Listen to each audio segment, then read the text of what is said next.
Welkom terug, en vandag is ons by les 30. En het sê, God is in alles wat ek sien, want God is in my geestesdenke. Vandag se idee is die springplank na visie. Vanuit hierdie idee sal die wêreld voor jou oopgaan, en jy sal daarna kyk en daarin sien wat jy nog nooit tevore gesien het nie. Ook sal wat jy voorheen gesien het, nie eers vaagweg vir jou sigbaar wees nie. Ons probeer om vandag 'n nuwe soort projeksie te hanteer.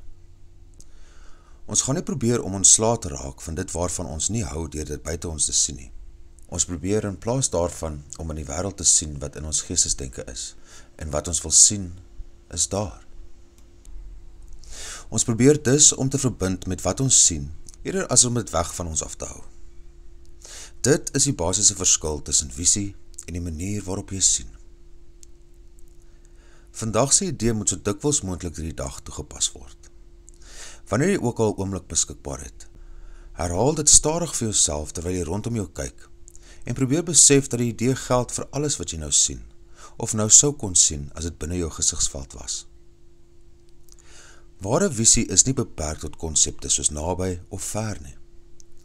Om jou te help om gewoon te begin raak aan hierdie idee, moet jy by die toepassing van vandag se idee probeer om te dink aan dinge wat sowel buite jou huidige gesigsveld val, as die wat jy daadwerklik kan sien. Ware visie word nie slegs die ruimte en afstand beperk nie, maar is hoegenaamd nie van die liggaam se oë afhanklik nie. Die geestesdenke is sy enigste bron. Om jou ook te help om meer aan hierdie idee gewoon te raak, moet verskeie oefenperiodes daaraan gewy word om vandag se idee met geslote oë toe te pas. Deur enige onderwerpe te gebruik wat in jou geestesdenke opkom, en deur na binne in plaas van na buite te kyk. Vandag se idee geld vir beide in gelyke mate.